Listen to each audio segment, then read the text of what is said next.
right. So think a certain way. Our thoughts are our own and we can do what we like with them. Just because they come up doesn't mean we have to follow them. We can decide because it's our mind. And so remembering that the main factor that determines the quality of the things that we do, whether they're positive or negative, whether they leave positive or negative seeds in the mind, which means whether they bring happy or suffering results in the future to ourself, is dependent not on the action but on the motivation, the reason behind it. That's what gives the character to the action. So based on that, then this action we're doing together of sitting here listening to Buddha's teachings, in itself, there's some power, but in itself it's not enough. It has to be why we're doing it. So if you're doing it so that you can learn something, so that you can get some fat job somewhere where they're going to pay you as a Buddhist scholar, then you'd say that was a negative action, because it's just self-centered. Your reason's self-centered. But if it's a positive motivation, and the most altruistic, the most far-reaching, the most expansive one is, I'm going to listen to these teachings so I can get these tools, so I can develop myself, so I can become a Buddha, so I can benefit every single suffering sentient being. That's amazing. So if those thoughts make sense, stick it in your head. Sangye cheran soke chognam la jancho badu dagni kyapsu chi dagi chonyan gi pesonam ki drola penchir sangye drupa shog. Sangye cheran soke chognam la jancho badu dagni kyapsu chi dagi chonyan gi pesonam ki drola penchir sangye drupa shog. Sangye cheran soke chognam la jancho badu dagni kyapsu chi dagi chonyan gi pesonam ki drola penchir sangye drupa shog.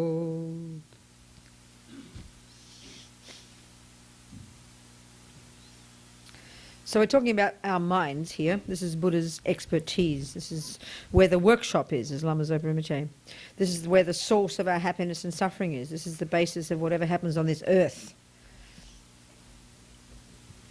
In the universe, it comes down to mind, thoughts.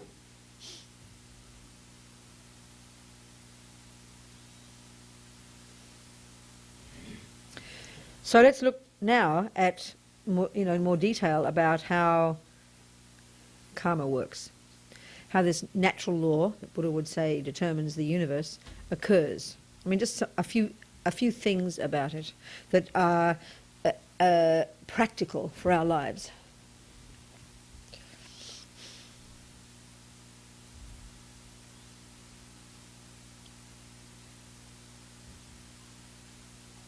So we mentioned yesterday briefly, remember, that there are four main ways that the actions in the past that leave seeds in the mind ripen in the present.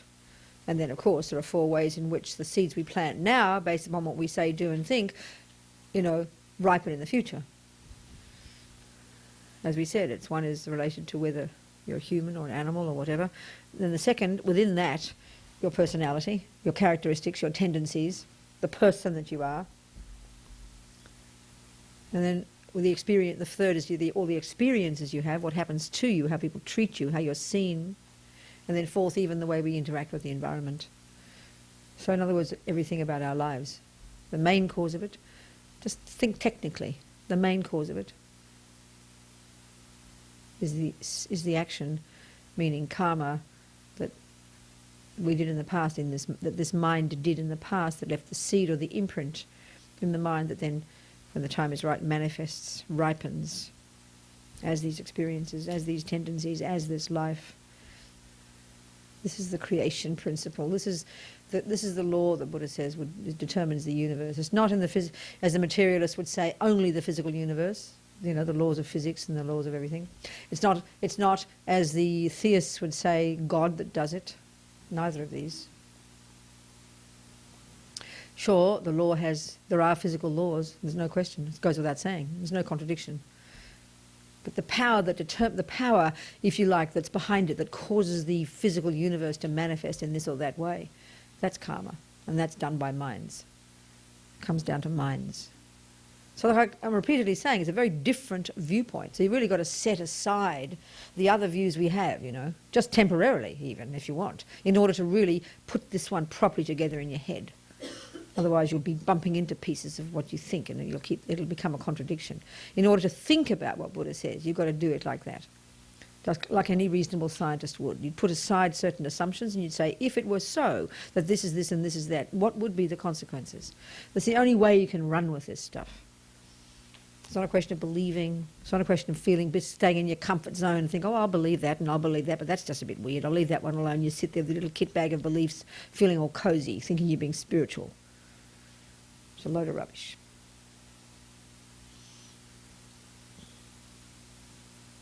So, okay.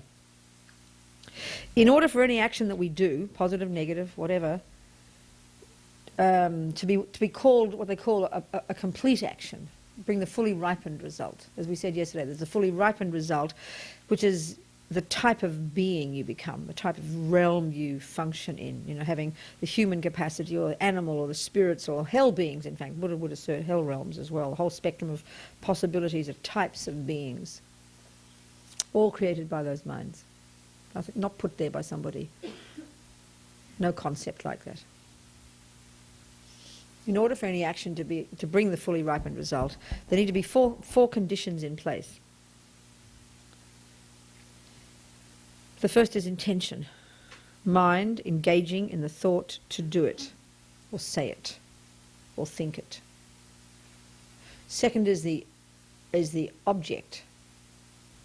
So let's use a simple example of killing. Intention to do it. The object that you plan to kill needs to be a living being, obviously. The third is you do the action, and the fourth is the result. Great, it's dead. And they say it's a complete action if it dies before you. So, intention. So always the same example I use every time. I just think, an ant on my kitchen sink. So there's the intention to do it. The ant is there. I do the action. The ant dies. That's a complete action. It could be the intention to be generous to Sandy. The intention is there. The object is there. I do the action. She receives the gift. That's a complete action, which will bring a fully ripened result. So now, intention, this is interesting. The word intention, you can say that's synonymous with the word karma. Action. Intention. This is everything. Well, it's not everything, but it's the source, it's the seed, it's the root, it's the basis. It's the main determining factor for leaving an imprint, a tendency in your mind, for it to ripen in the future in those four different ways. Intention. This is emphasizing the absolute role of mind as far as Buddha sees things, you know. Intention. But if you analyze intention, it doesn't exist on its own. There's an intention to kill the ant.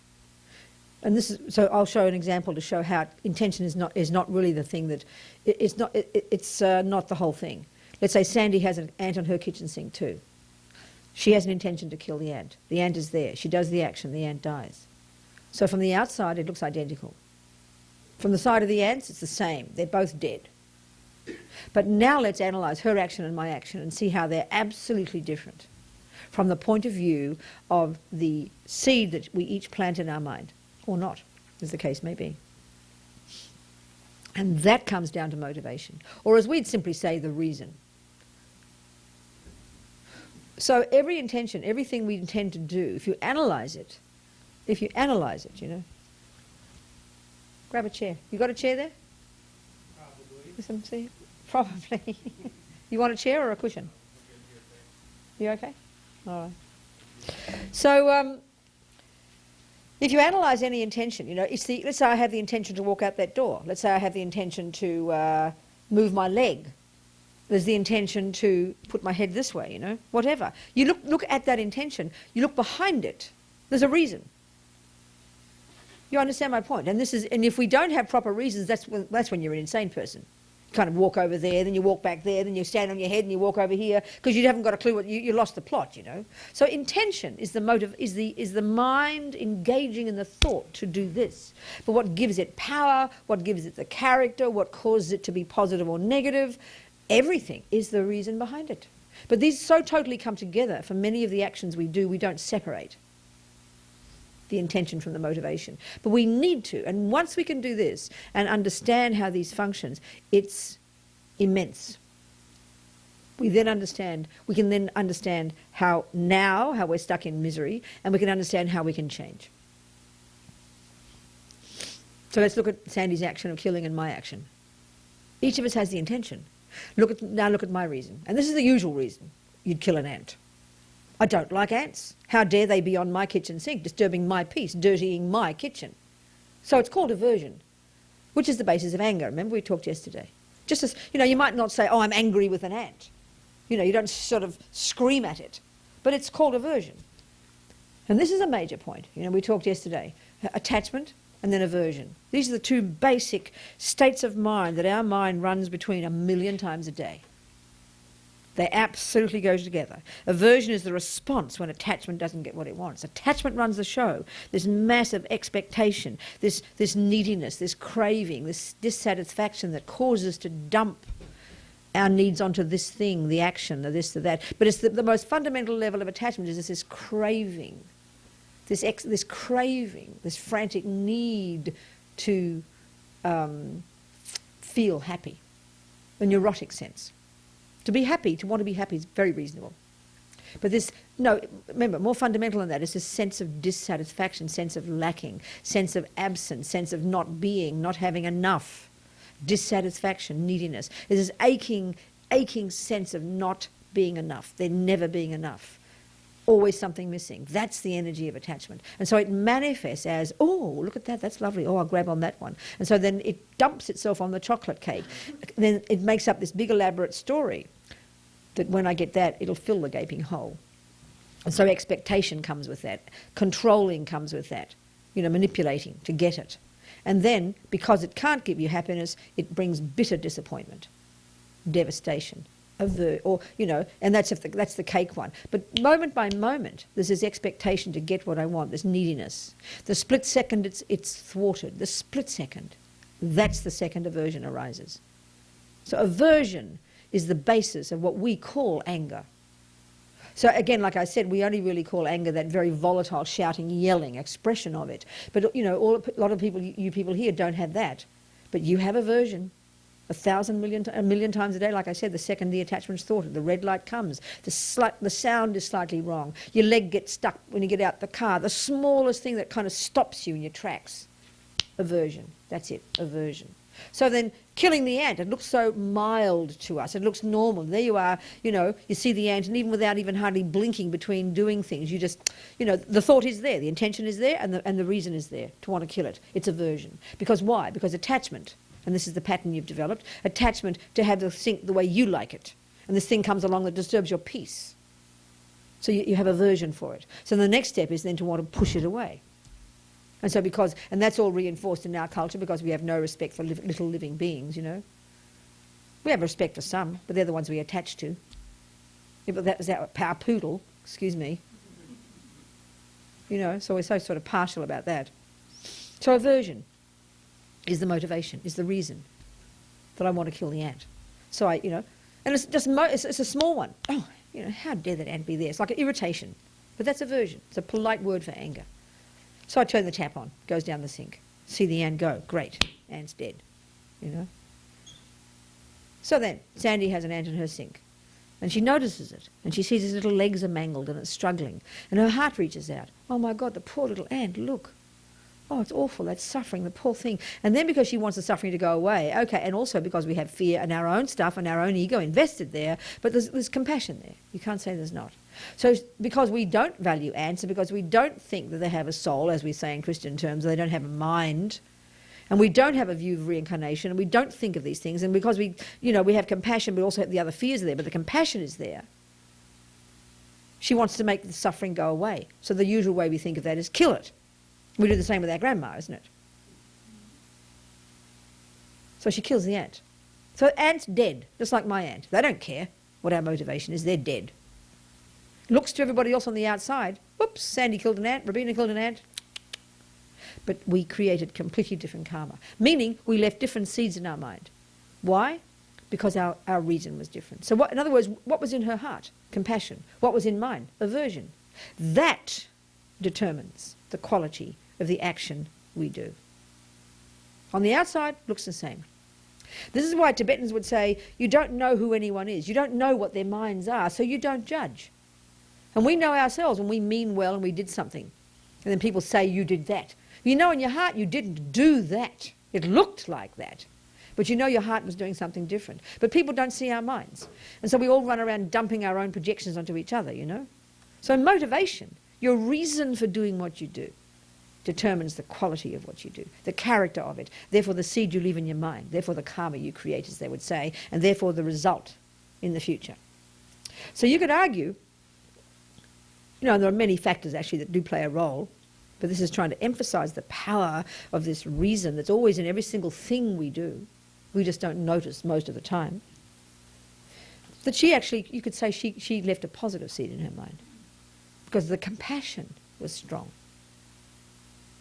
So, okay, with her action, and we never do this, but we absolutely should, we should then ask the question, well, did she benefit the ant? We never ask that question because we just think compassion's enough. Meaning well is enough, we think. But given that the reason she did it is for the sake of the ant, right? We ought to ask the question, well, I wonder if the ant did benefit from this. That's another discussion. We're looking at just the motivation now. We're looking at the karma we create when we do something. That's, generally speaking, we're not even looking at what happened to the ant yet, but although that is a very necessary thing to do. And we could even argue in the case of killing an ant out of compassion that it doesn't follow that you benefited the ant at all. You created good karma. You meant well. But as Lama Zopa says, meaning well is not enough. You need wisdom. So finally, the wisdom that's demanded here, and this is pretty outrageous for our minds, is clairvoyance. I mean, Buddha says you can't really benefit sentient beings until you're clairvoyant, which means see their mind, which means really be a skillful diagnostician. You know, like your acupuncturist can feel your wrist and know what's going on in your body. I remember always, there's a story of one Tibetan doctor, the Dalai Lama's doctor, years ago, was in New York and was invited by a bunch of regular doctors to do the rounds of one hospital.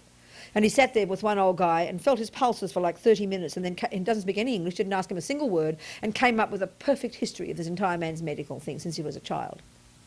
So, you know, you could call that clairvoyance, couldn't you?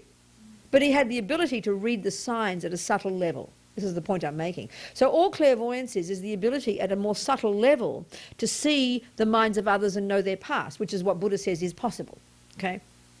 So in order to really know whether killing the ant will benefit the ant, which is her reason, she has to have the clairvoyance to know what will happen to the ant's mind the second she kills it. So if she's confident that the ant's mind will take a really decent human rebirth and then meet the Dalai Lama and sort of become a Buddha, go for it. Kill the ant. If you can see that about me, kill me now, please.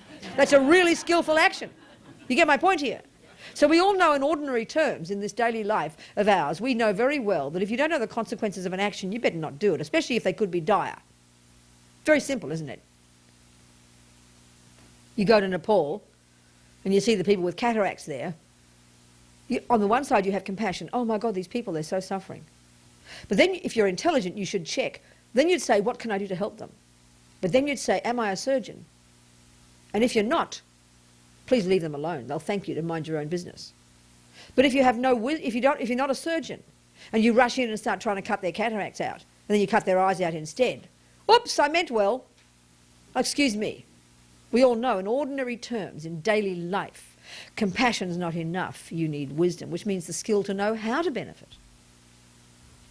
This is why we make a mess in most of the daily actions in trying to help each other and killing ants and our grandmas and all the rest. We're so overwhelmed by the meaning well. But it's just not enough. It's clear. It's foolish. But nevertheless, the fact that there was strong compassion in her mind, you could argue that there's some virtues that she left in her mind because her mind was virtuous. Her mind was experiencing virtue. Okay, she didn't have wisdom. That's why we've got to have wisdom. It's not enough just to mean well. Look at our lives.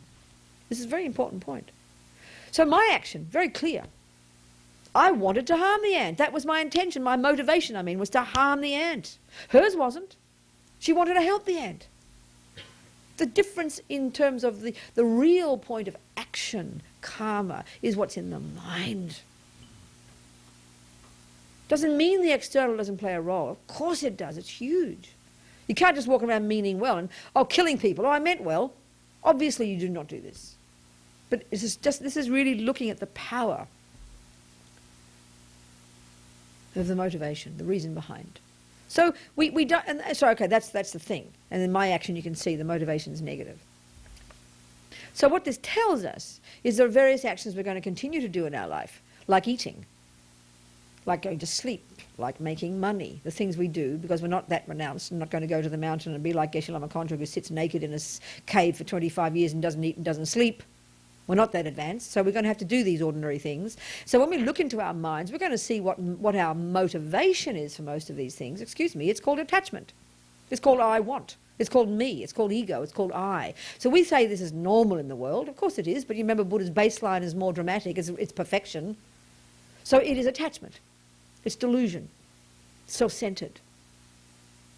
So like with our dinner, you can still continue to do the action of eating.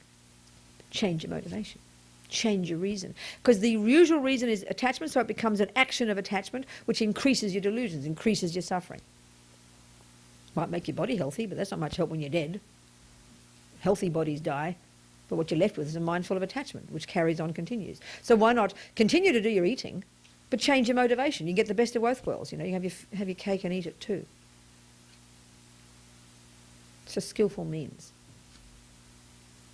Change your motivation. Change the way we think. Reprogram our minds, And that eventually builds up. So clearly you won't kill ants. You've got to stop those. Remember, the fundamental level of practice as far as the Buddha's concerned is back off and don't harm others. Don't kill, don't lie, don't steal, etc. That's clear. First step. Then the actions we're going to continue to do that are all attachment ones, for me, sleep, eat and go to the toilet, have sex, drugs, rock and roll, change your reason. Change your reasons for doing it. And slowly, slowly that develops you into this compassionate, wise person because you're changing your mind, because that runs the show. Mind runs the show. You can have even another person who might kill an ant, say Will has an ant on his kitchen sink, but he doesn't even see it. He doesn't even see it. And there he is making breakfast for Mary, with love in his heart for Mary, let's say. An ant goes down the kitchen sink and dies. So there's no intention, is there? No intention, therefore no motivation. You can only have a reason to do something if there's the intention to do it. No mind engaging in any thought of an ant, killing an ant at all. But the ant is there, he does the action and it does die.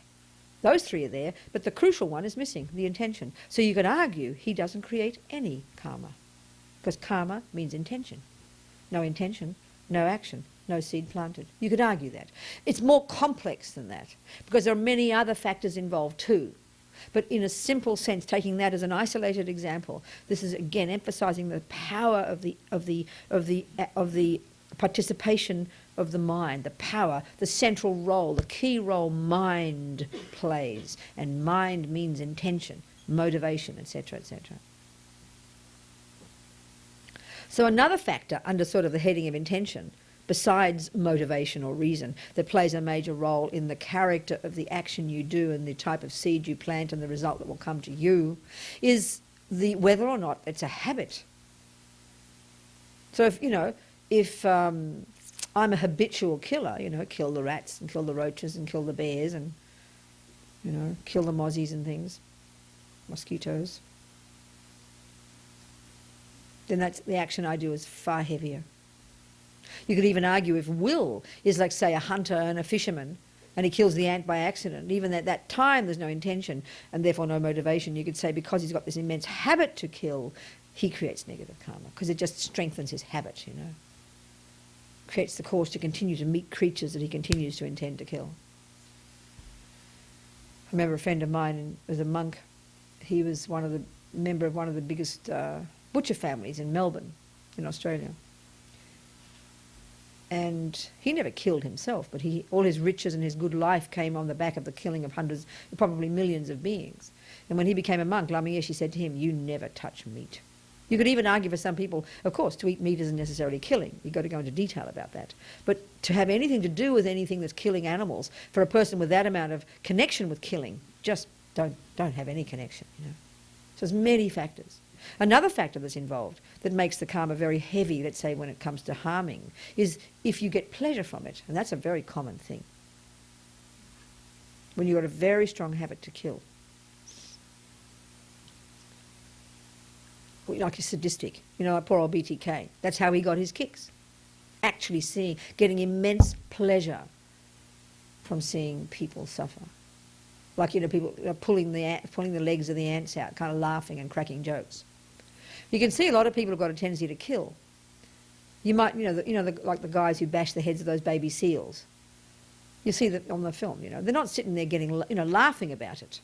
But you can see because there's the karma to do it, they run to it like a magnet. They create the cause to get born in Canada near the seals. They read about it in the job, in the list of jobs. Oh, that looks like a good job. I'll do that job. So you run to it. Your karma drives you there to do it, you know.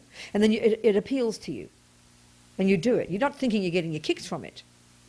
But if it didn't satisfy you in some way, you wouldn't do it. The same with the fisherman. The fisherman's not sitting there being sadistic when he sees all the fish flapping in the nets, you know. You can't even see the flapping. You can't even see suffering. But there's a pleasure in the general experience of fishing. Of course, we call fishing something good because it's to do with nature, you know, and the water and the sky and everything. It's not the killing of the fish that people think they kill fish for, go fishing for, you know. I mean, for example, if you had to go every day to the slaughterhouse and kill all the pigs, it's not the same, is it? They all squeal and make a big noise. And there's lots of blood everywhere. It's kind of messy. I mean, imagine if fish squealed. I think no one would go fishing. They die quietly, don't they? So it gives us the illusion of it being peaceful, because the poor things can't express their feelings, you know. All they can do is flap their poor little bodies.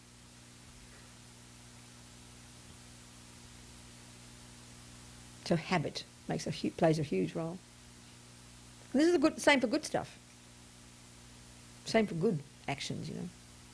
The more habitual it is, the more instinctive, the more spontaneous it is. And very often when we have very spontaneous wish to give or to be kind, we don't even think we're doing anything special. I said to one of my sisters once, "You're very kind, Judy." She said, "What do you mean? It's just natural." Because it was instinctive within her. She'd practiced it. So she didn't think she was doing anything special. It's the same when you have the other one about killing. You don't think you're doing anything special. You know, you just go like that when the mosquito comes. You hardly even notice you do it because it's habitual. Good or bad, it's the same. The stronger the habit, the heavier the karma, in good or bad terms.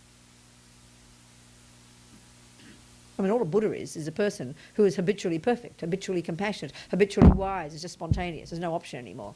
It's just instinctive now, finally. Just pure goodness manifesting all the time, naturally. No choice. So this is just to think about this, you know, intention, the intention to do something. And of course, the trouble is here, even in Western psychology they're seeing this now. They're saying, like, even in 1 second there's many, many, many, many thoughts occurring. The mind is racing 1,000,000 miles an hour. So there's millions of intentions all occurring and very elaborately constructed. There's all these elaborate stories, you know, going on. We don't notice because we don't look at our minds. So to look into the mind and deconstruct all these elaborate conceptual constructions is really a long time job. We're talking a very highly developed level of sophistication of internal awareness. I'm not kidding, you know. Leave Jung and Freud and the rest for dead, you know, in terms of subtlety. So start somewhere.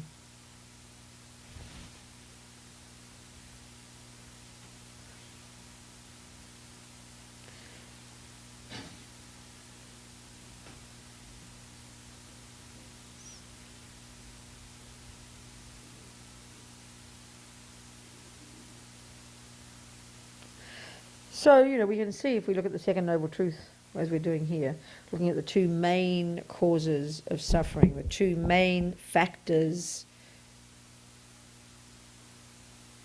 that determine our suffering. You can argue in just the same way the two main factors that determine our happiness, the past action that leaves a seed in the mind, that creates the cause to meet that situation again, meet that person again, whatever it is, and then second creates the tendency to to see it in this particular way. So if it's happiness, okay, the cause of suffering, the main cause, is the action, which is intention, and then the follow through with the body and speech that leaves the imprint in the mind. It then just stays there, and when the future, because you know seeds come in the past, fruits come in the future. Then when we meet all the conditions, it ripens as as the fully ripened result, a type of life, or the tendency to do it again, or that thing happening to you, and then even in the environmental. This is how things occur. This is how things occur, Buddha says. So when we are the result of a lot of, like if you look at a building is made up of bricks and cement, all the millions of different pieces, millions of different causes and conditions that come together to produce the building. Well, that's the same with us. The millions of things that come together from the past that our mind has done, that is the motor that runs it, and then based upon the presence and existence of physical phenomena, then this causes everything to turn into this shape, the body like this, the mind like this. We are the creators of this building called Robina, called Fred, called Mary, Every bit of it is the work that our mind has done. Our mind is like the creator, in an evolutionary sense, not in a magic wand sense, which is how we think of creation.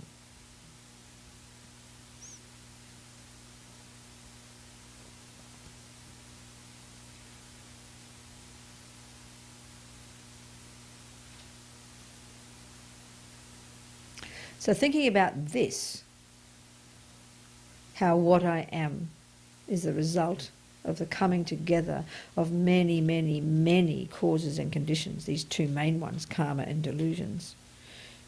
The karma and the mind, a virtuous state of mind or a negative state of mind, which is the basis. That karma subsumes down to that, because it all comes down to the mind. The more we think about this, the more it tells us that everything's interdependent. There's no phenomenon that exists that doesn't come into being in dependence upon many factors. There's nothing that doesn't exist as an interdependent phenomenon. There's nothing that exists inherently. So why would we say that? Why is Buddha telling us that? He's saying to us, you know what, people? Nothing exists inherently. And we'll say, thanks a lot, but why are you telling me this, please? Why is Buddha telling us that? Because he's saying, because we instinctively think that everything does exist inherently. And we'll go, excuse me, I'm completely confused. What on earth are you talking about? Because who has ever thought that things existed inherently? I don't walk around thinking things exist inherently. And then Buddha says, Robina, they don't. I say, oh, what a relief, thank you. We don't even know we think that things exist inherently. It's a completely abstract idea to us. Whoever thought they thought that? None of us. So what Buddha's saying is that all of the suffering, all the neurosis, all the dramas, all even the universes themselves, everything that occurs, are coming from that root misconception, that root negative state of mind, that root delusion. It's the one that runs the universe in terms of suffering, not the happiness part. So that's a big surprise to us. Who thought this, Quite abstract. And then again what Buddha's saying, when we have truly seen into, directly, realised with absolute certainty in the bones of our being, the truth of that. He says that's what nirvana is. That's when you've quit suffering. That's when you've cut the root of all the nonsense. So it's hard enough to see how what I think and feel is the main source of my suffering. That's pretty abstract already. Because what we believe now with absolute certainty is that, Sandy causes my happiness and Mary causes my suffering. And the world out there causes my suffering. And it's the bombing in Iraq that causes my suffering. And it's George Bush that causes my suffering. And it's the loud traffic that causes my suffering. And it's the bad food. I mean, this is just the obvious philosophy we all live according to. which we take for granted, which science reinforces. All our psychological, methods almost just about reinforce. Buddha says wrong. Big, fat misconception. And it's the result of this deepest misconception. It all comes down to this fundamental mistake. So again, like we said yesterday, the skill we need to develop in understanding our mind and how it functions is to be able to identify, to distinguish between what in our mental consciousness. No, first distinguish between, in our mind, the difference between a sensory experience and a mental one. This sounds simple, but it's massive already. And we'll talk more, and then within our mental consciousness to begin the job of distinguishing between the positive, beneficial, appropriate, productive states of mind that are the source of my own happiness and the basis of my capacity to be of benefit to others, and between those and the negative, destructive, unproductive, unbeneficial neuroses that are the source of my own pain and suffering and the source of how come I harm others. This is the fundamental job. And this is unbelievably different from all the ways we think in our Western materialist views of the mind.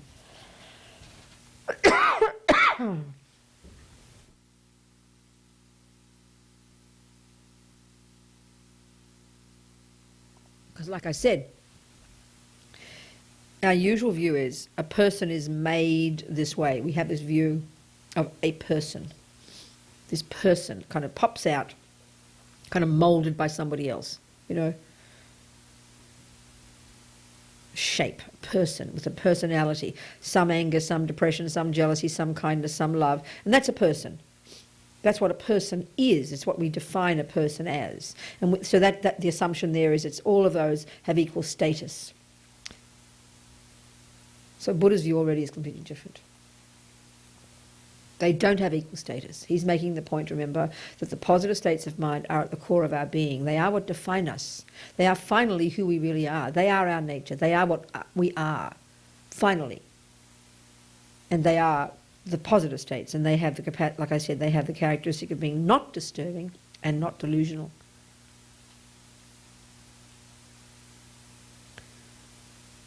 And the negative states of mind are like additives, like pollution that just don't belong. So this alone is a huge surprise, because that's not how we instinctively think. Not only do we think we give equal state, not only actually do we give equal status to the positive and negative, we make the negative one supreme. You look at our view of who we think we are. Look at our feeling about who we think we are. We're mainly concerned with the unhappiness and with the fears and the anxiety and the depression and it's not fair and the poor me and why do they do this to me. We're not walking around having happy thoughts every day about how well I'm doing and courageous and all that. We know we have those parts of ourselves, but they seem to be underneath the negative parts, the fearful parts, the painful parts, aren't they? They're the ones that seem to be loud and clear in our mind. So, you could say then we believe, and Buddha would say it's completely irrational, that this is who I am. So of course, the more you think I cannot ride a bike, the more you won't ride a bike. It is not rocket science. The more you think I can ride a bike, then the more you will ride a bike. So the more you think I am fearful, it is no good, I am too busy, it is difficult, I am this, I am that, all you're doing is reinforcing that. You're reinforcing that. It's just sort of obvious.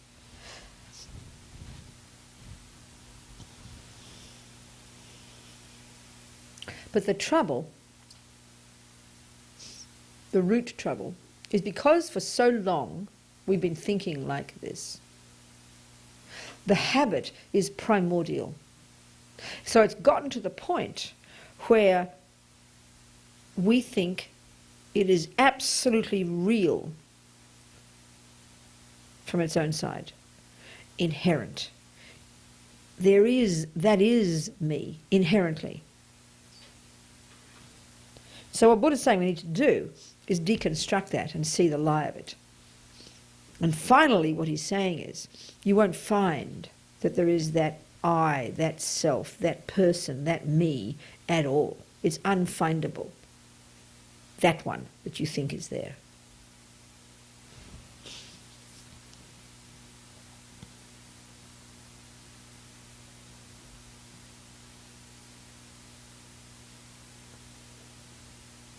So he's saying, like we said before, there is a relative reality. There is anger in my mind, and there is jealousy. They're true. You can't say there's not. It's a fact. But all Buddha's saying is, we exaggerate. The delusions exaggerate and concretize those characteristics. That paralyzes us. So it's not as if there isn't a self. It's not as if there isn't this or that. There is. We need to establish clearly what there is. But it's how it's there that's the problem.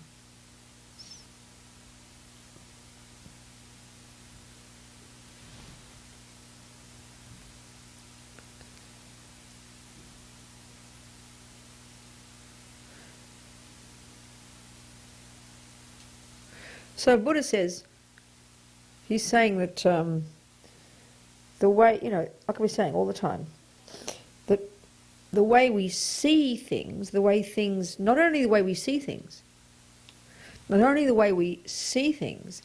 the way things appear to us is not true, is inaccurate.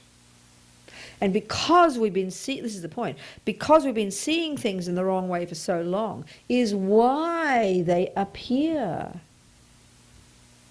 that way. We say there a delicious chocolate cake, delicious, divine from its own side, in and of itself, chocolate cake. That's the description of what appears to us when our eyes open and contact that shape.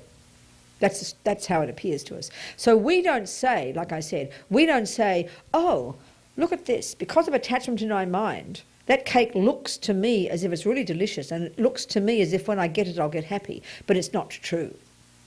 It's a big story made up by mind. We don't say that, do we? That's, in fact, what's happening, Buddha says. That the more fantasies here, the more that will simply reflect your fantasy.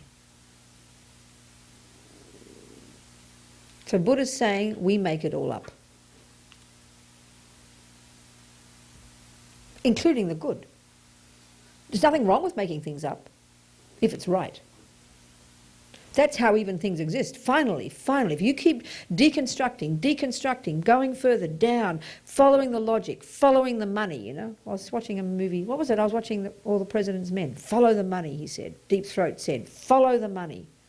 I don't know why it occurs to me now, but it makes sense right here. You keep following this. You follow this thought. You keep following. You keep deconstructing. You keep stripping away another layer. Go further, go further. You're going to end up with, as Lama Zopa says, it's as if there's no cake. But there is. But what exists is so subtle, it's as if it's an illusion. You've got to keep following the thinking,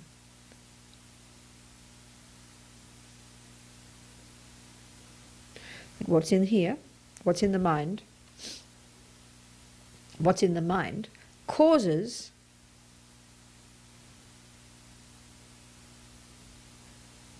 what's there, which is so subtle as if it's not there, to appear the way it does to us. As one Lama said, we're like children who draw a lion and then we become afraid of it. We draw it. We make it. And then we become afraid of it. So all these words you hear, that we are the creators of our own suffering, everything is made by the mind, everything comes from the mind, everything is illusory, all these words have exact, precise meaning, not just being hippy-trippy. We just have to investigate it to see how it's true, that's all. And not to sort of misconceive it, to see the truth of it, to find the truth of it, the experiential implications of it.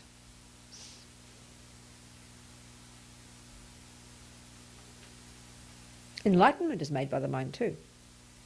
It doesn't mean it's therefore it doesn't matter. Oh, it's all made up by your mind, therefore it's meaningless. Not at all. When it's deluded, yes, it's meaningless. But when it's virtuous, it's also made by your mind. It's also made by your mind. Buddha says that's how things exist. There's nothing that exists that doesn't come from the mind. This doesn't mean there isn't a bottle. It doesn't mean there isn't Hitler. It doesn't mean there isn't enlightenment. But it doesn't have an inherent nature.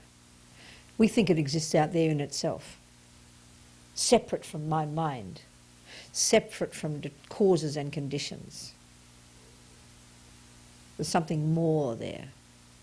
So the kind of classical way that Tsongkhapa would say we need to analyse these things in different levels of understanding how things exist interdependently, of how things exist in dependence upon factors, how as a way of proving to ourselves that things lack this inherent nature that instinctively we think they possess.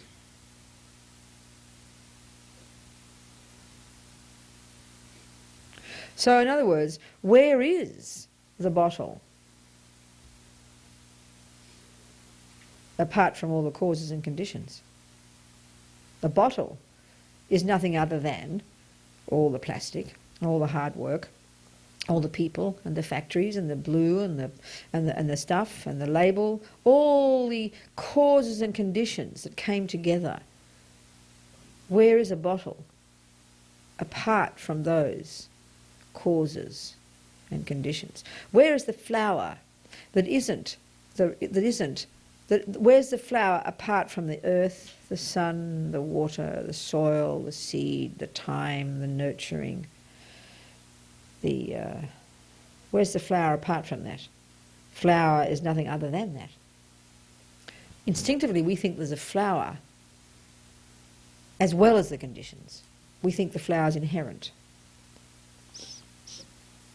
So thinking about karma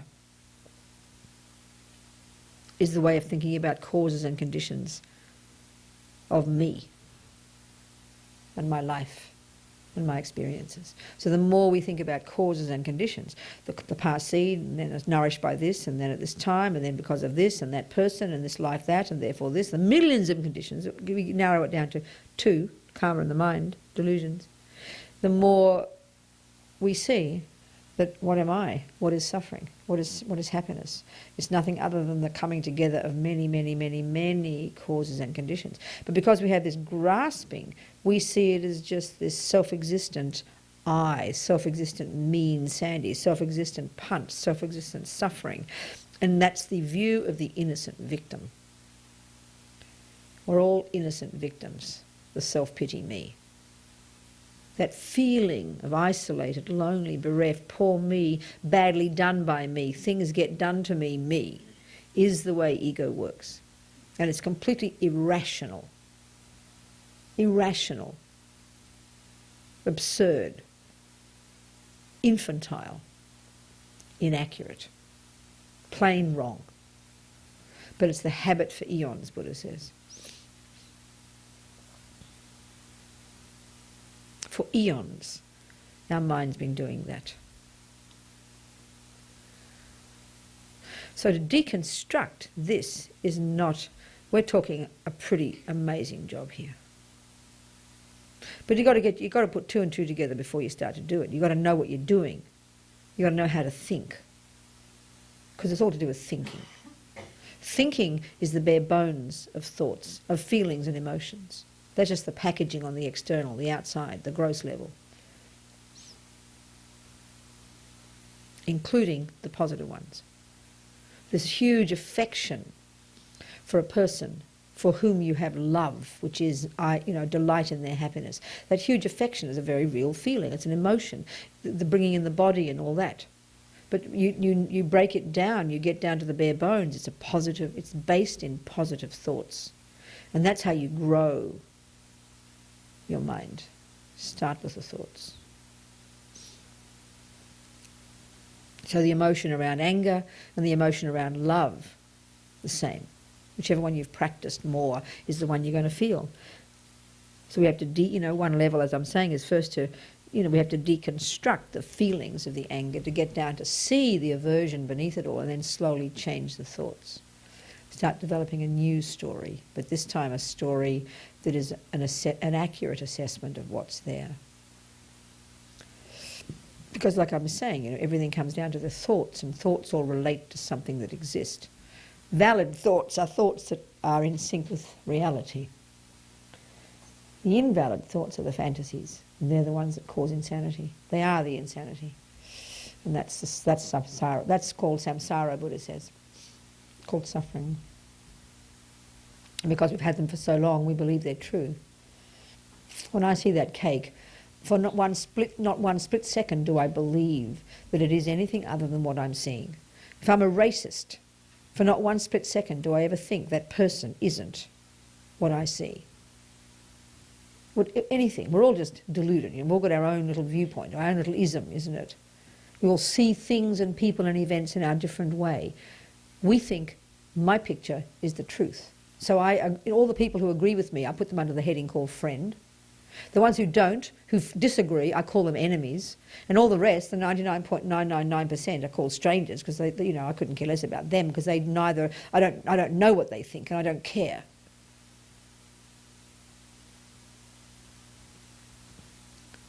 We're all walking around with our own viewpoints. This is what Buddha's saying. So what we've got to do is remove from the mind the viewpoints that aren't accurate, that happen to also have the characteristic of being emotional, fear, panic, drama, and develop the thoughts, the viewpoints that are valid. It is a viewpoint, it is a view, it's an opinion that there's a bottle there. Well, we can establish quite quickly, using certain rules of relative reality, that there is a bottle there. Good enough. At one level, that's true. There is a cake there. No one says there's not. Sandy did punch me. No one says she didn't. But it's all the stuff that we add on top. That's the part that's hard to see. That's the job of the delusions. We add on top all these characteristics. There is a person out there who's got that colour skin. You can't say there's not. Then we add all the rest on top of it. They are this, they are that, they do this. All these elaborate opinions about that kind of person, that kind of bottle, that kind of cake, that person. We make all these stories, and we can't separate the facts from the fiction. That's the problem. So you could say that's really one way of looking at what practice is doing this. Learning to separate, to extract the fiction from the facts. Get in touch with reality, get in touch with facts, how things are. And that brings peace, happiness, contentment, fulfillment, joy, bliss, love, compassion, all the positive stuff. We might not walk around life thinking, I want to be wise, give me wisdom, We all walk around life wanting to be happy, though. Well, Buddha's method for getting happy is get wisdom. Remember? Buddha's method for getting happiness is to get wisdom, to see facts, to remove the fictions from your mind. Because the suffering we have is caused by believing in all the fictions. It causes terror and fear in the mind. So the method for getting peace and bliss and joy and content and fullness and all this stuff is ripping from the mind the fantasies, the fictions.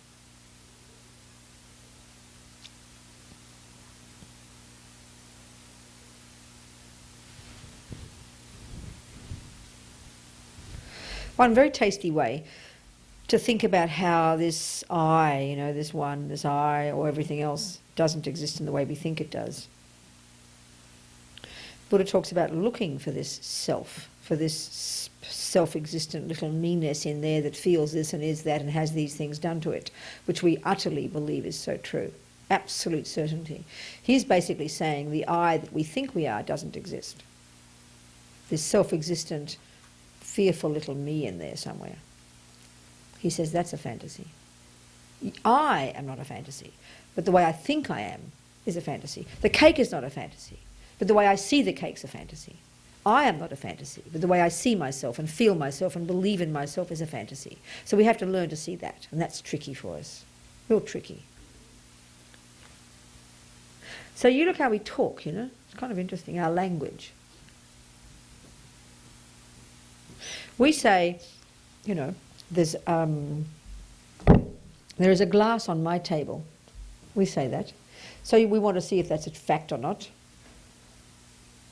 So yes, we can see. So then you say to me, okay, Robina, you're just saying there is a glass on my table. So please point out the glass. I'll say, there it is. And you'll go, right, you're correct, Robina, there is a glass. And then you'll go, point out the table. And I'll go, there's the table. And you'll say, right, there is a table. 1, there is a glass. And 2, there is a table. This is pretty straightforward, isn't it? You all agree, don't you? There are 2 phenomena. There's a glass and a table. And then I'll say, I have a nose. So, Robina, please point out the nose. There's the nose. Please, Robina, point out the eye. I'm not sure. Where's the eye, you know? How can I point out an eye that's separate from my nose? I can't do it. Please point out my eye that owns the nose. Can someone do that for me? Remember, there are 2 phenomena. There's a glass and a table. We can see it. My table has a glass. My eye has a nose. I can point out my nose. You agree? Now please point out the eye that owns the nose. It should be pretty simple. If there is an eye that has a nose, like there is a table that has a glass, it should be evident and you should be able to point it out quite quickly. So please point out the eye that has my nose. That's separate from the nose. There's a table and a glass, remember? They're separate. Look, 2 phenomena. So there have to be 2 phenomena here. One is called an eye, an owner, and one is called a nose. I can point out the nose. Easy, look. Now point out the eye that owns it. You agree I've got a nose, right? Well, then point out the eye that owns the nose. Where is it? What? I didn't ask you to do that. I said point out the eye that owns the nose. You agree I've got a nose. Well, where's the eye? Please point it out. Where? Oh, I see. So you mean my eye is my nose? Oh, so I take my nose off and then there's an eye that owns it. Yeah? Okay, what should I do? Where's the eye? That isn't the nose. If there is a thing that has a glass, you've got to separate them. Look. So now where's the eye that isn't the nose? This is a building that has a roof. Exactly. Where's the building that isn't the roof? Exactly. Excuse me, the table is not part of the glass. That's cheating. It is not. There is a glass and there is a table. You can separate them if you say it's a reality. And if it is a reality and you say there is a glass, you point it out. You say there is a table, you point it out. My table has a glass. We can prove that as a simple fact. Where is the eye that owns my nose? I have a finger on a hand. Where is the eye that is separate from the nose? We just said there are 2 phenomena. One is called an eye. And one is called a nose. Please point out the separate eye that owns a nose. Point it out. You're making a language. Excuse me, you're being tricky. It is very simple. You're not making it complicated. Can you point out the table here? Can you point out the glass that the table has? Okay, so now, again, I say, my eye has a nose. Here is my nose. You can point out my nose, can you? This is a nose. Now, point out the eye. Oh yeah, where's the face that hasn't? Where is the face that owns the nose? It doesn't own it. It's a part of it. But it can't own it if it's not. If it's a part of it, then it's not separate. So if the table is part of the glass, you couldn't separate them. So why would you have 2 phenomena? You only have 1. The eye that owns the nose is not physical. Oh, that's fine. Where's the eye that owns the nose then? Even if it's not physical, where is it? It's this thing that we say and think it. But where is it? Where is it? Where is it? You've got to point it out. I don't just say there's a table, you point out the table. Where is the eye that has the nose? Earlier when you were talking about your mind, right here. Where is the eye that owns the nose? Please point it out. You agree I have a nose. Where's the eye?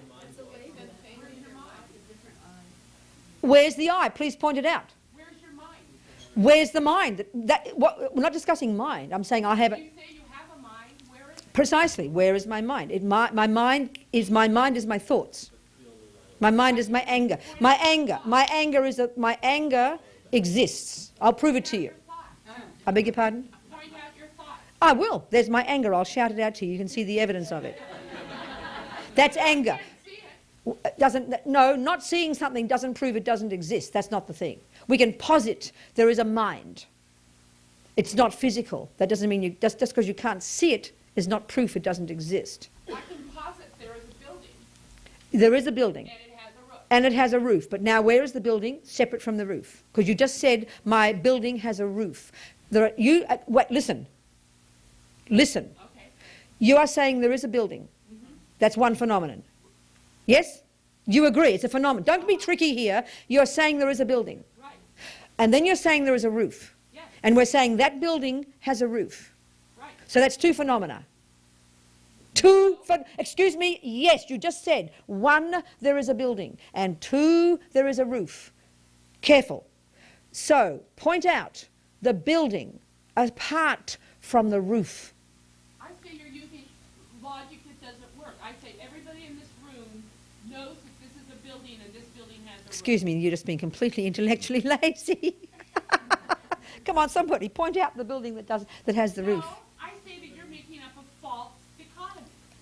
Oh, I see. So there is no building that has a roof. No, that Oh, there is a building that has a roof. So point out the building, point out... in the English language... Excuse me, are you trying to answer my question? Yes. You agreed there are two... No, you have to listen... I agree that we're speaking English. No, listen very carefully. Listen very carefully. Okay. You agree there are two phenomena. One is called a building, and one is called a roof. That is two phenomena. If there are two phenomena, you must be able to point one out and then the other. And you cannot. So think about that. It's not being tricky, it's fact. So what is the eye then? Apart from the nose, what is the eye? What we perceive.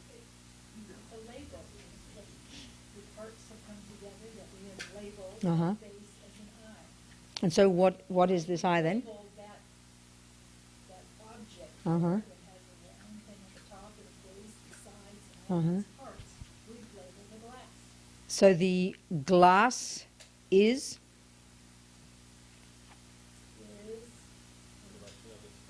Is what? Collection of, What did you say back there? Same thing she said. collection of Parts. So glass is a collection of its parts. Right, okay. Seems like come it's together Uh-huh. from causes and conditions. that Right. So, okay, so if there's no... Right, good. So I is a collection of the parts of Robina, yeah? Uh-huh. So then, when you insult Robina, why do I feel injured? Why do I feel injured? Why do I feel injured? If I say, I am not that. How dare you say that to me? And we cry and panic. Because the consciousness in you feels that. Consciousness.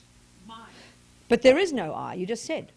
There is no I. agree. I didn't No, say that. You said it. excuse me, you said it's a collection of parts. So conclusion, there is no I apart from the parts. So then why do you feel I am injured if it's just merely a label? Why do you cry?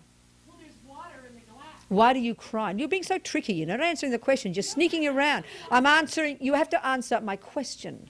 If you agree that I is simply a name given to the collection of parts, you agree with that? Do you agree with that? I'm asking you. If you don't have to. I'm just asking you. Do you agree that that's what the I is? No, you don't. Okay, someone else agrees. Does somebody else think... Who said that they think the I is a collection of the parts? You down there. I'd just like to hear you go with that. No, excuse me. No, you have to do... Excuse me, you people. I sit here all day, every day, going blah, blah, like an entertainer, and you all want more. But if you don't start thinking it and trying to see it, then, excuse me, I'm just, like I'm a Hollywood entertainer. You should pay me to do it, So, if we agree that I is just this name we give to the collection of the parts, why do I feel injured when you say I am that? Why do we feel injured? What's the reason? Because you think you're inherently existing. Okay, so what else? Why do we feel injured? That's our mental affliction. Yeah. It's a Because you think it's a solid, inherently existing, self-sustaining thing, I. What else does somebody think? Why do we feel injured if we all accept there is no I apart from the parts? Because the collection of the parts have the capability to feel a certain way. Just like the glass. So you mean the glass collection has of the... capability to hold water. So the collection of the parts what? The collection of the parts have the capacity to feel. So my toenail feels injured when you insult me. No, the Well, which... No, collection so... of the parts. So the whole collection of the parts, all the parts. Right, just like the collection of the glass, the parts alone can't hold water, but Uh-huh. the collection can. Okay, so the collection of the parts feels injured. I'm talking about what is it? Why do I feel? Why is there injury in my mind when you say you did that? Which part of me is? the mind. The mind, you just said, why is there injury in your mind? Because you're in your mind. Which part of my mind feels injured? Which part is saying that story? All of it. Oh, my virtue is saying that. Love is saying you are so mean, is it? No. And what? And which delusion in particular here?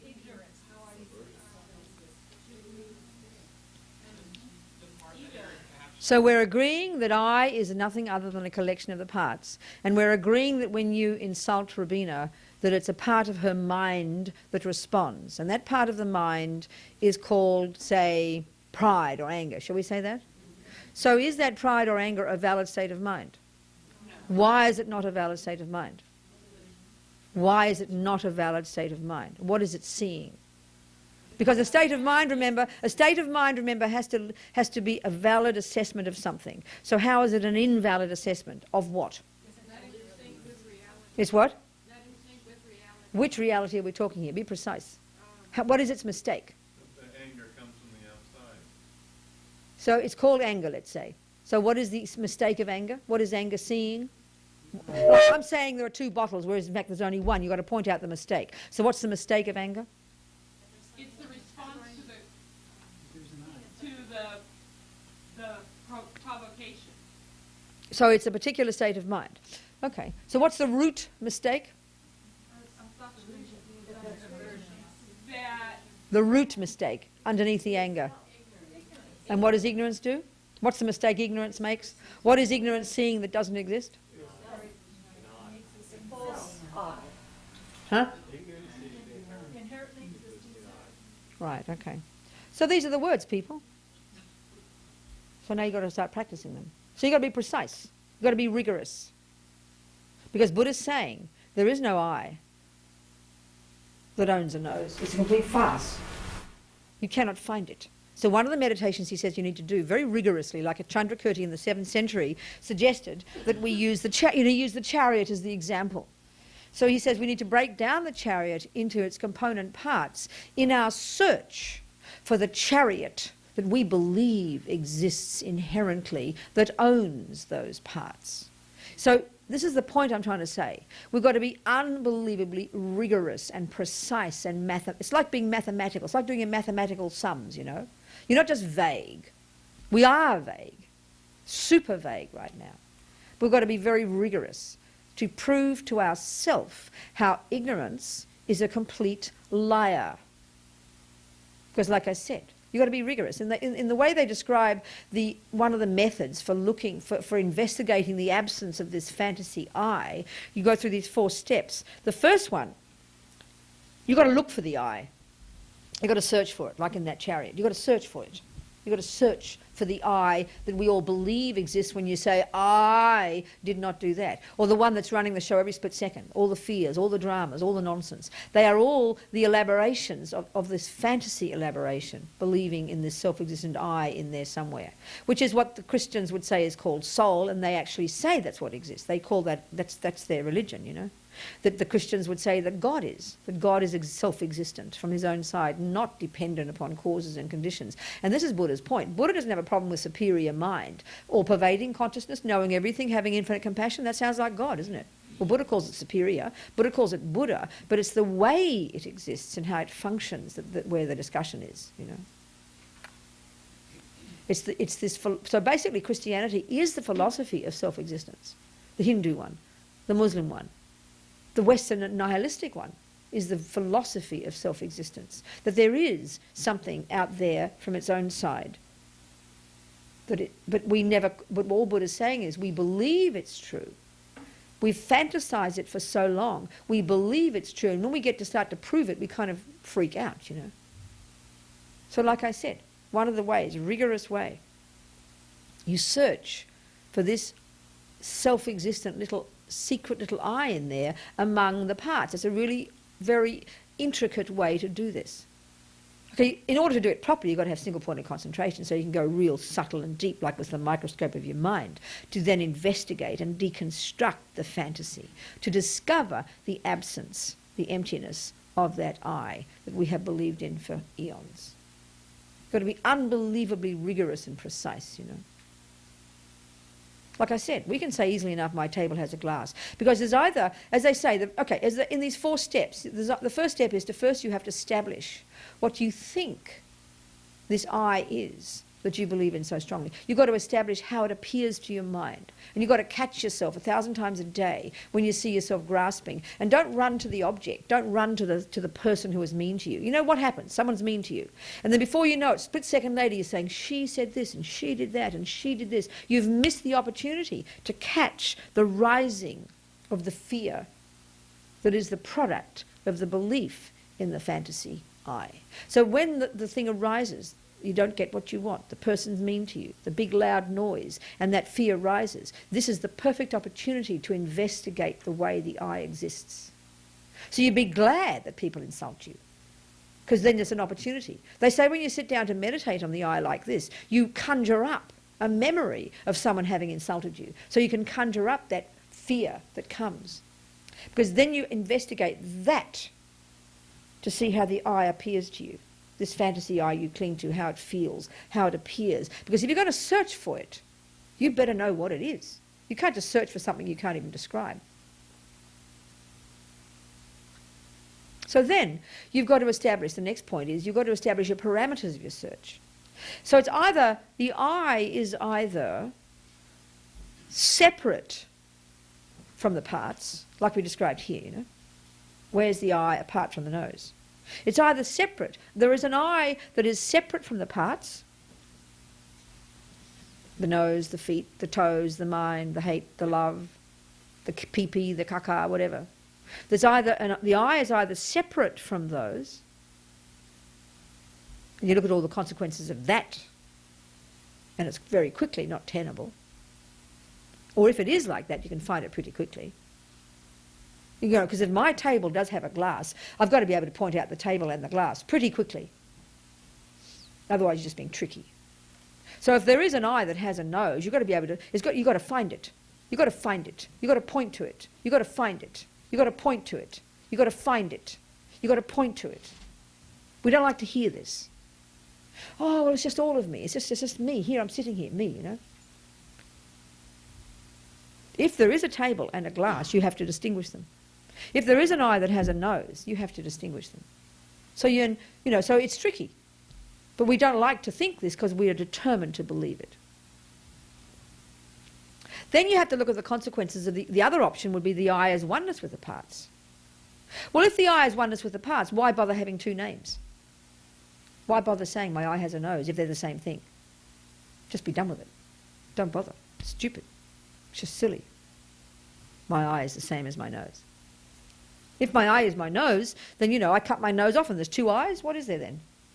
If my I is if there is I and if the I is oneness with the parts, then I cut my nose off and put it on there. Do I have 2 eyes now? If I start cutting all my pieces and put them over there, and suddenly at some point it gets to 75% of my pieces are there and 25% here, is the I more there or here? I mean, you can see the absurdity of this, but we think this is ridiculous. We think it's absurd even thinking this way. But what Buddha's saying is we have to do this to break down the absurdity of thinking there's an I in the first place. The inherent I. The I that's either separate from or oneness with. You do this type of analysis. This is the method for deconstructing the fantasy that believes in the I. And as His Holiness says, the end of this search is you don't find the I and then throw it out. What you find is the absence of the I. You find the emptiness of the I. When you've got that finally, when you've seen that finally, intuitively, with certainty, directly, that's the second you become a superior being. That's the second you step out of samsara into nirvana. And then you keep doing it and perfecting it and developing all the both wings, and then you eventually become a Buddha.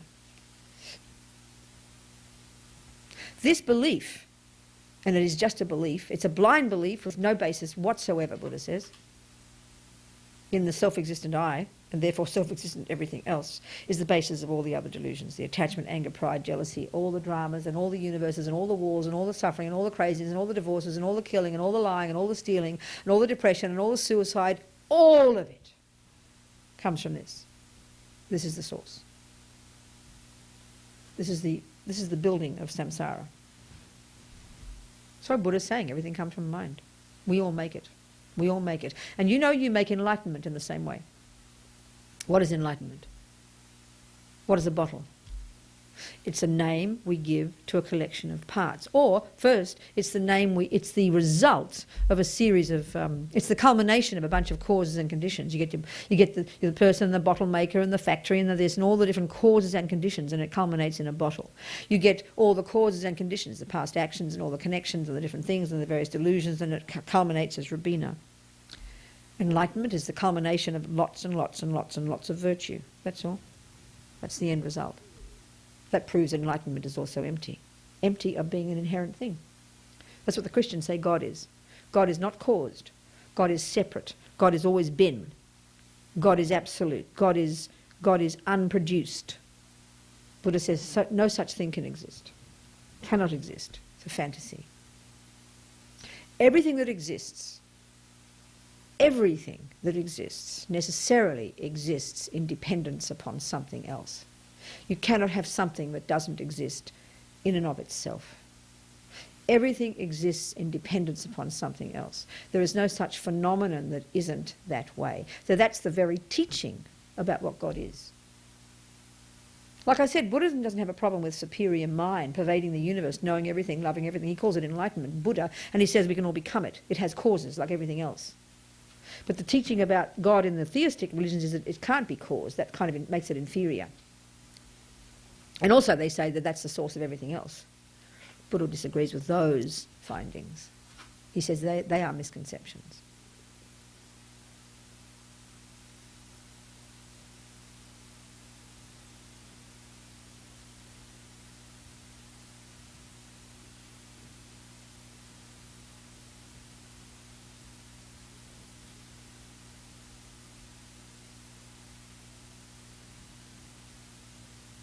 So everything that exists in dependence upon something. And like I said, there's three different levels at which we think about dependent arising. One is things exist in dependence upon causes and conditions. You know, you put this and this and this and this and you get that. Then you look at the thing itself and you say everything that exists in dependence upon its parts. The bottle, the top, the this, the blue, the plastic. And that there's, you know, and that you can't find bottle apart from the parts.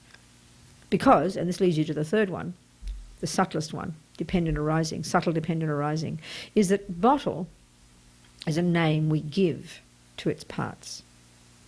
Enlightenment is a name we give to its parts, all the virtues. Anger is a name we give to its components. There is no anger apart from those various components. Anger does exist insofar as it functions. Just look at the result when you get angry. But how it exists is it exists within its being. A dependent arising.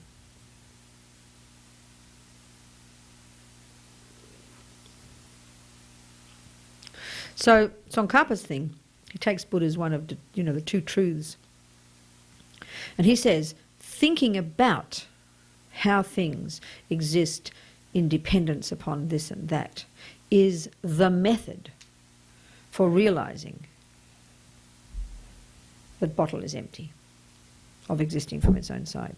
So, we think, I've got to think about emptiness, think about emptiness, think about emptiness, No. You think about dependent arising.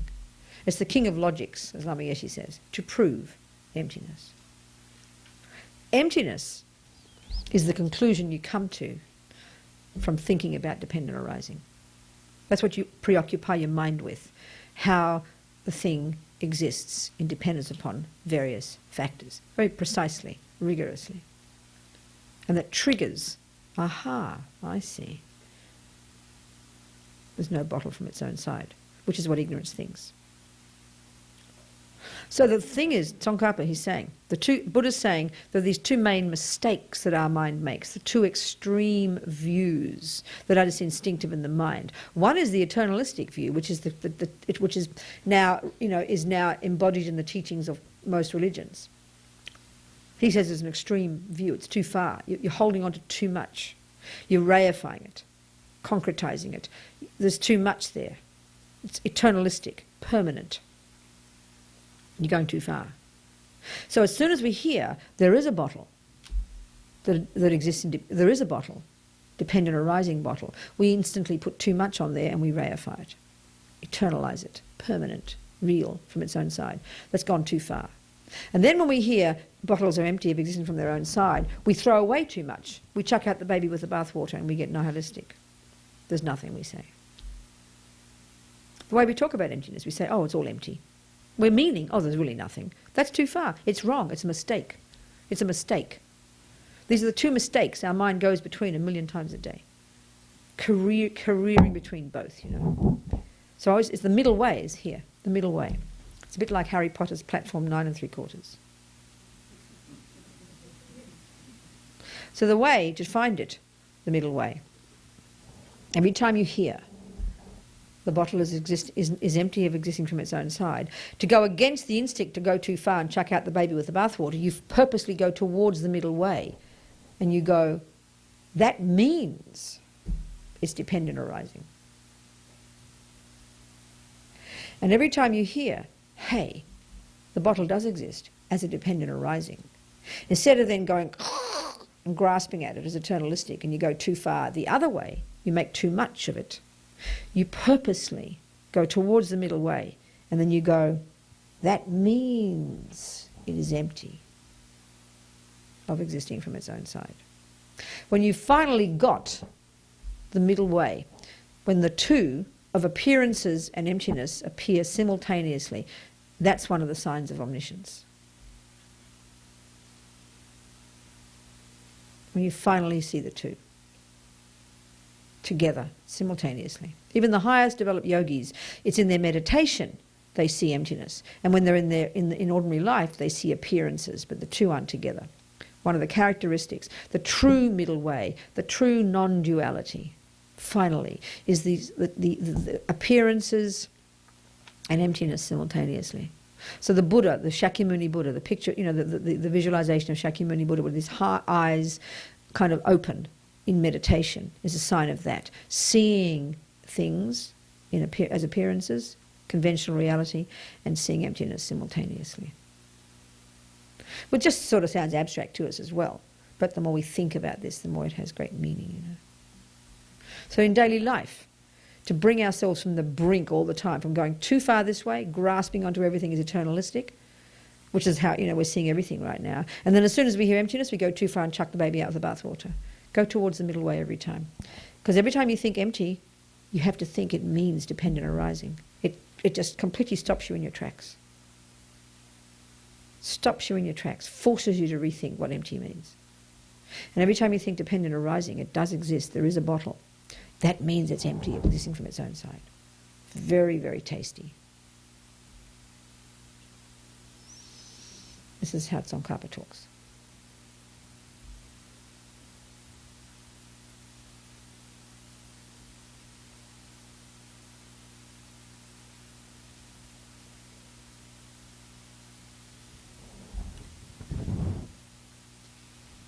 I think it's time for a little break, don't you?